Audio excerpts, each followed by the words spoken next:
You're now watching Showbiz Snob, your daily showbiz update. Nahusgahan nga ba? Yan pa ang naging say ni Pura Luca Vega matapos nga na siya ay ideklarang persona non grata sa ilan sa mga lugar dito sa Pilipinas. Dahil nga dito ay nag-react si Pura Luca Vega. Ito'y dahil na rin sa controversial na ginawa niyang version sa nasabi nga pong kanta na Ama Namin na ipinagpipilitan niyang isa nga daw itong art. Tarma na siguro si Pura Luca Vega na baka konti na lang maggayahan na ang ilan sa mga lugar dito sa Pilipinas at ideklara siyang persona non grata at baka buong Pilipinas na ang magbawal sa kanya. Kaya naman in-explain niya ang kanyang side para naman tila siguro makita na mayroon siyang dahilan kung bakit niya ginawa ito. Mula sa artikulo ng balita.net.ph, narito po ang eksplanasyon ni Pura Luca Vega para sa kanyang nagawa. Aniya, tell me exactly what I did wrong. I'm open for a dialogue and yet cities have been declaring persona non grata without even knowing me or understanding the intent of the performance. Drag is art. You judge me yet, you don't even know me. Dahil dito ay hindi nga napigilan ng isa sa kilalang personalidad na si Kuya Kim Atienza at magbigay ng opinyon sa naging pagtatanggol ni Pura Luca Vega sa kanyang sarili. Sabi ni Kuya Kim, "Hi Luca, we haven't met yet but I wish you well.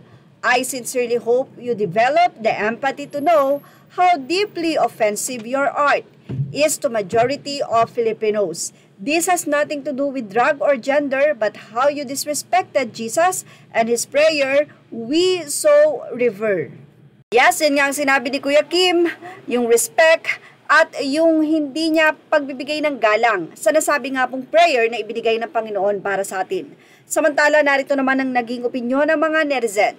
Say nila, ganyan dapat ang tunay na Kristiyano. They condemn the wrongdoings, not the person itself. Buti pa si Kuya Kim, may attitudes ng isang pastor. Yung iba, pastor na ang tawag pero parang hindi mo makitaan na pastor ang pag-uugali. Say naman ng isa, right Kuya Kim, good answer. Well, say naman ng ilan pa, 101% correct, matalino at may pusong sagot. Kudos Kuya Kim, sana makarating sa'yo si Luca ka kasi.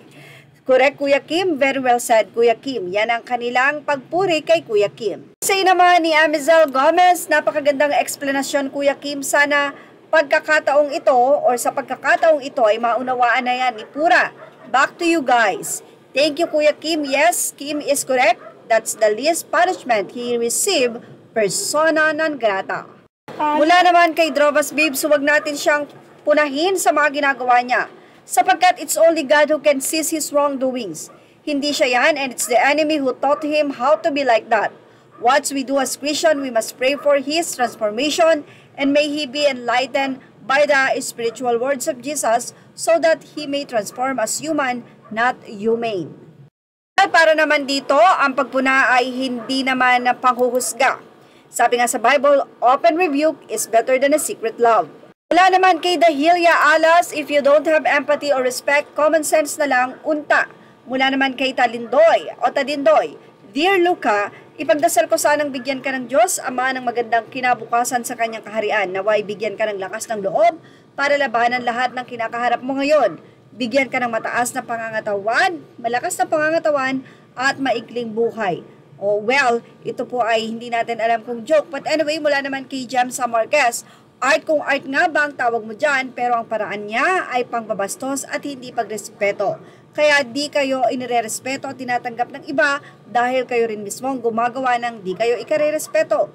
Kung art ba yan, nakakainis at makasakit sa mata. Hindi nakaka-relax sa tumitingin.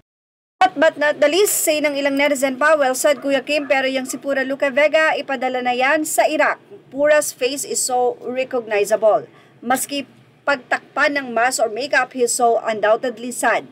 I only wish he apologized wholeheartedly to everyone he offended, millions of us, but instead defended that is already a painful parody. There will be no end to this. I don't see a kind human on earth who would do such a cruel impersonation to the only idol I truly adore and respect to the end of my last breath. Yun po ay si Jesus Christ, ang sinasabi po ni Wally Dolatre. Nagkukubli sa salitang art.